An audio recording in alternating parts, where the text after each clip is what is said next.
শ্রেষ্ঠ কিচ্ছা কাহিনীর কিতাব কোরআন শরীফ, কিচ্ছা কাহিনীর শ্রেষ্ঠ কিতাব হাদিস শরীফ।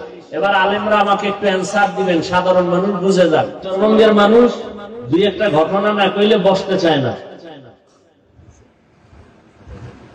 এক জায়গায় বয়ান করছি 2 ঘন্টা, শেষ এরপরে সিলিপ দিছে মুসা নবীর ঘটনা শোনার জন্য। মোনাজাত দিব সেইটাই। আবার ঘটনা বলি,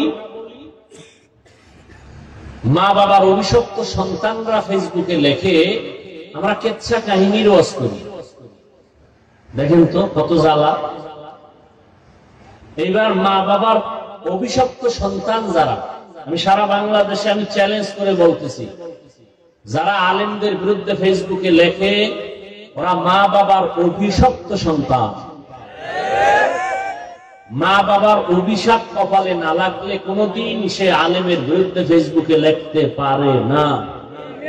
মা বাবার অভিশপ্ত সন্তান, ওদেরকে বলছি শুনো,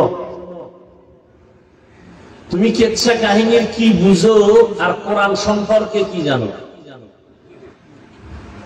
মানো আর না মানো, শুরুতেই বলছি সত্য কথাটা স্বীকার করো। পৃথিবীতে কিচ্ছা কাহিনীর শ্রেষ্ঠ কিতাবের নাম কোরআন শরীফ, তোমার জানা আছে? শুনে নাও, পৃথিবীতে শ্রেষ্ঠ কিচ্ছা কাহিনীর কিতাবের নাম হাদিস শরীফ, তোমার জানা আছে? ওলামায়ে কেরাম ভুল হলে ধরাই দিবেন, জোরে আসতে না। আপনাদের উপর আমার দায়িত্ব বিনয়ের সাথে, বেয়াদবি ক্ষমা চাই। শ্রেষ্ঠ কিচ্ছা কাহিনীর কিতাব কোরআন শরীফ,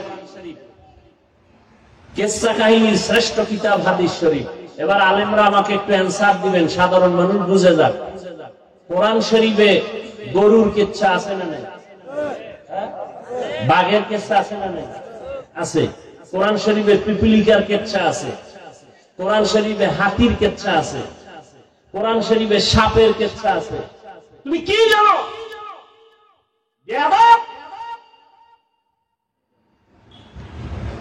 তুমি কি বুঝো কোরআন শরীফ সম্পর্কে?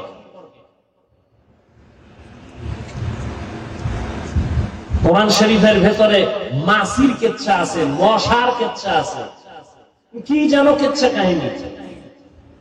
2000 আয়াত আছে, 2000 আয়াত আছে এর উপরে, প্লাস 2000 আয়াত কোরআন শরীফে, প্লাস এর থেকে শুধু কিচ্ছা কাহিনী, কিচ্ছা কাহিনী, কিচ্ছা কাহিনী। হাদিসে তো কিচ্ছা কাহিনীর অন্ত নাই।